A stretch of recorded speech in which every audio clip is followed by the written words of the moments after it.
चलो पहले तो क्लास में ये बताओ मेजॉरिटी ऑफ द सेक्शन जो आप लोग हैं उसमें से कौन कौन बच्चा किस किस एग्जाम की तैयारी कर रहा है ना, मतलब स्पेसिफिक फील्ड आपका कौन कौन सा है ये बताइए।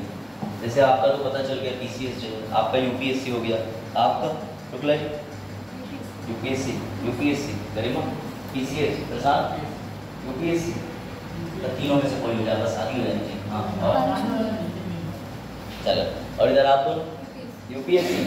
तो भैया ये तो आपको पता ही होगा कि यूपीएससी जो है वो अपनी परीक्षा का कैलेंडर एडवांस लॉन्च करके चलता है।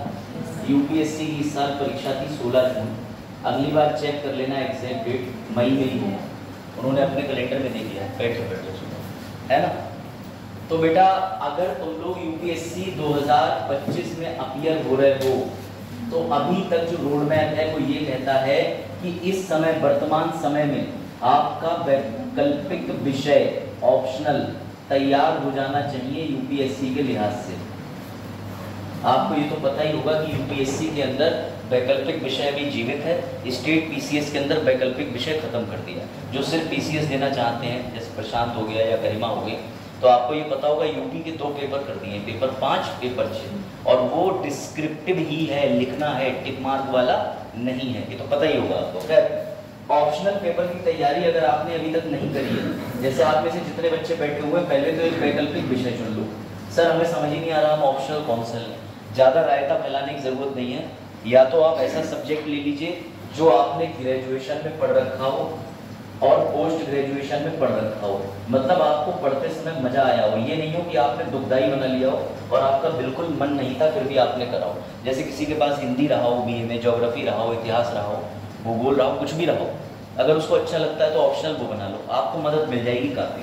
और अगर आपको नहीं पता तो फिर 2 मीडियम है जो ज़्यादातर बच्चे ले सकते हैं, हिंदी वाले ले सकते हैं साहित्य, वो इसलिए क्योंकि साहित्य बहुत आसानी से बहुत स्कोरिंग सब्जेक्ट है, समय से पूरा भी कर लोगे अगर आपके पास कोई चॉइस नहीं है। और अगर चॉइस है तो फिर आप जा सकते हो अपने विषय के साथ ग्रेजुएशन वाले के लिए, किसी के लिए सर हिंदी विषय में स्नातक होना ज़रूरी होगा, फिर तो नहीं।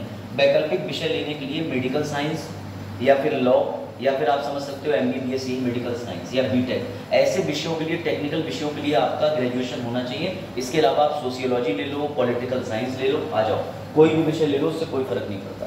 अभी स्ट्रेटेजी पे बात हो रही, ठीक है, एग्जाम में बैठ जाइए, आपने कुछ मिस नहीं किया।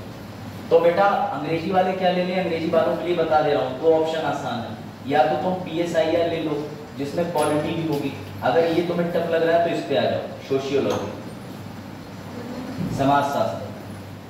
देखती बेटा पैर मत तोड़ लेना अपना, लग गया, बैठ जाओ। समाजशास्त्र भी ले सकते हैं, कौन लोग ले सकते हैं बेटा, जिनके पास इंग्लिश मीडियम है, अगर उनका कोई वैकल्पिक विषय ऑलरेडी डन है, कतई मत बदलना, नहीं है तो ये आसान पड़ता। सोशियोलॉजी ऐसा है, वही सामाजिक धारणाएं, ठीक है, वही सामाजिक चर्चाएं चली आ रही हैं, दहेज प्रथा चली आ रही है, समाज के अंदर कुप्रथाएं चली आ रही हैं, वो सोशियोलॉजी के अंदर सारी पढ़ने को मिल जाएंगी, तलाक के बाद ये फलाना दिमाग का। तो जिसे अगर ऑप्शनल लेना है यूपीएससी के लिए वो ये ले सकता है, ठीक है। और इसके अलावा जैसे ही आप ये विषय फाइनल कर दो तो मेरी समझ से तो आपको अब तक जुलाई से पढ़ना चाहिए था, अगस्त में पढ़ना चाहिए था, सितंबर तक कम से कम अपना वैकल्पिक विषय तैयार करने के लिए 3 महीने, चाहे अभी तैयारी करो, चाहे बाद में करो, चाहे जब करो, पहले वैकल्पिक विषय तैयार करा जाता है, क्योंकि 300 नंबर के 300 नंबर के 2 पेपर वैकल्पिक विषय, 250 नंबर के वैकल्पिक विषय के पेपर आते हैं यूपीएससी में, समझ गए। 300 इसमें मैंने आप बता दिया वैकल्पिक विषय में तुम्हारा क्या रहा ग्रेजुएशन नहीं है क्या, वर्तमान में चल रहा होगा, दोनों में से मजा आता है किसी का? हाँ ले सकते। जो सब्जेक्ट आपके लिए आसान पड़े, प्रीवियस ईयर क्वेश्चन निकालो इंटरनेट से, देख, इसके अलावा हेडेक ज़्यादा मत लेना। और अगर आपका ऑप्शनल तैयार हो गया होगा, जो कि सितंबर तक हो जाना चाहिए था, फिर आप पढ़ेंगे मेंस की तैयारी, और मेंस के विषय तैयार करते करते आराम से जनवरी फरवरी आ जाएगा। फरवरी से लेके फिर मई तक आपको कुछ नहीं करना है, प्रीलिम्स का पढ़ना होता है, टेस्ट सीरीज लगानी पड़ती है। प्रीलिम्स की तैयारी आप मेंस के समय पर भी साथ में लेते चलेंगे, हिस्ट्री इसमें भी आएगी, art and culture, world history, geography, सब कुछ आता है।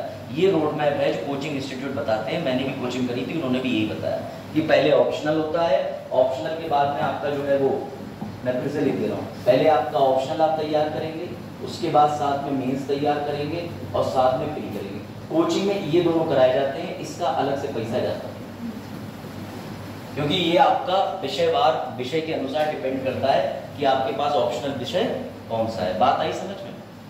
ये चीज ध्यान रखना। ये तो हो गई आईएएस की तैयारी, यूपीएससी की।